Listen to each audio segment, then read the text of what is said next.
So I have to report to you that the breakfast here is fantastic, and the people are amazing, and the food was stellar, and the coffee was nonstop. So I'm gonna do a 27 video. So I'm gonna do like a, okay, anyway. I was gonna tie a truck really fast, but then at the end of the day, I'm still in Mexico, so everything's kind of chill. But I had the chilaquiles, which were great, and I had an unlimited amount of coffee.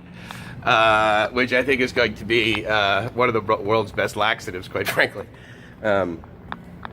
So anyway, so that was cool. So I got about another hour and a half. I'm going to cruise back to my apartment here in a little bit, and then I'll take the taxi over to the airport.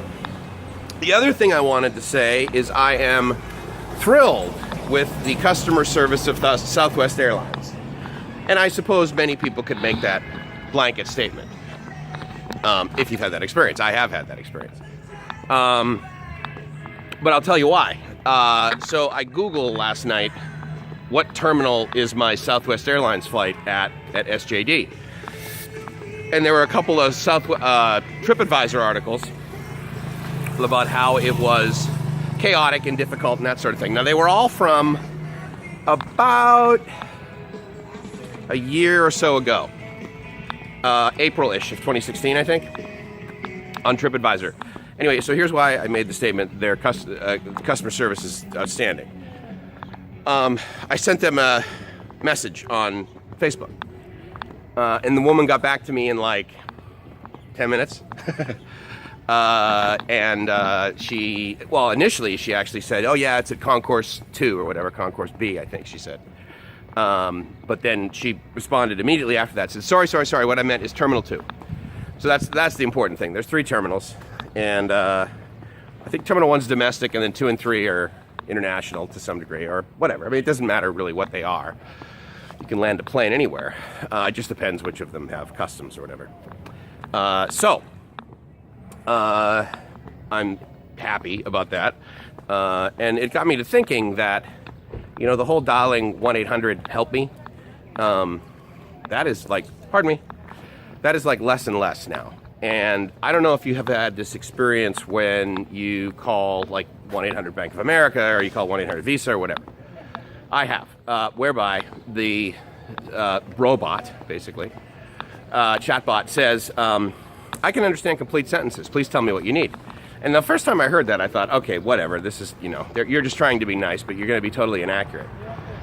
And I have had multiple experiences where the statement of I can understand complete sentences is totally accurate.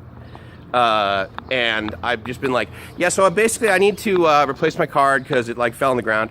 Okay, you need to replace your card because it is damaged. Is that right? And I'm like, okay, let me try this again. Yeah, whatever. Just send it to my PO box. Okay, we can send it to their address on file. Is that where you would like it? I'm like, okay, Watson, you've impressed me. And the reason I bring that up is because it is 2017. I would submit to you by 2020, call centers will be. There will be less of them. Now, I also appreciate the fact that Bank of America, as one specific example of a company that I do business with, when I call them, every single time lately that I've gotten a human, they've said, hi, this is Stephanie from Atlanta, Georgia. How can I help you? They always say where they're from. And every single time they've said where they're from, it's been a city in the US. And I think that is really exceptional customer service. Now, the other thing too, of course, is that they've solved my problem that I've called about, or they've taken care of my request. I mean, that's at the end of the day, that's the important thing, right? The results. But if you have to explain it to them like 7 times or whatever. Now, again, I'm not saying that like call centers in the Philippines or India are bad. In fact, I can tell you that I am thrilled with the majority of the call centers that I've experienced that are in the Philippines. I mean, you know, they basically start learning English in the 3rd or 4th grade over there. So it's not like they have that big problem. Now, India, it's still, the accents are fairly heavy that I've experienced. And it doesn't seem like they're problem solving. Sí. No es necesario para... So that's been great. And in fact, the neat thing about having a Filipina girlfriend is that I know a few words, very few. But for example, when I was talking to the guy at AT&T, I could tell by his accent. I said, "So where are you actually?" He says, "Oh, I'm in customer service." I said, "No, come on, man." I said, "Where are you in Manila? I know you're from a call center." And in fact, I said a few words to him in Tagalog.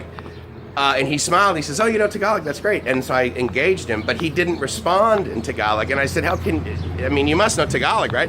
He said, "Yes, sir, and I really appreciate you speaking it, but we are not allowed to." So I was like, all right, well, whatever, that's cool. So I'm going to walk down the other side of the road, and then I'm going to walk to my hotel. Let's see, if I walk over there, I'm going to have the sun on me. So actually, I'm just going to walk back this way. So anyway, so Southwest Airlines was stellar, and I'll tell you, it's interesting because if I call the 800 number, while I get through, and I also have the ability to press like 1 or 2 or whatever because A-list, right? And all that means is that I've flown to other cities in the United States more than I'd like to, quite frankly, and gone to conferences and sat indoors in an air-conditioned box for 2 to 3 days. I've got to hug a lot of people and make some new friends and learn a lot more about technology as part of that. However, I would prefer to be outdoors in San Jose del Cabo. And so that's where I'm at now. So anyway, so I'm going to tell you about my Southwest experience on the way home.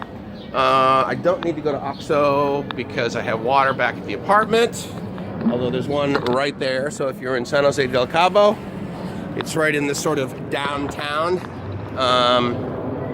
Additionally, there's Banamex right here, and then way over there on the other side, way over there, 2.5 blocks away, is Bancomer. And I also noticed that basically in the Plaza Mijares, there were 2 sort of like generic ATMs right next to one another, and I can't remember if they were affiliated with a bank or whether it was a third party, but regardless, if you're like me and you travel with, cards that don't have any annual fees, they don't have any ATM charges, regardless of where you use them in the world, then who cares who owns the ATM, right? So that's been pretty good. And for me, those have been solutions by Schwab and Fidelity. And I love them. Their customer service is exceptional. Their products are stellar, especially Fidelity, because they let me buy a lot of Baba stock. And that's turned out to be wildly successful. So thank you, Jack Ma. So anyway, all right, I'll tell you, I'll check in a little bit more once I start heading back towards the airport. And we'll check in there. The Southwest experience so far has always been good when I fly domestically in the U.S. And so far it's been stellar coming down to Mexico. So, it's Mike's from LiveMyAssOff.com saying I hope you're living the dream, because if you're not living the dream, you're doing it wrong.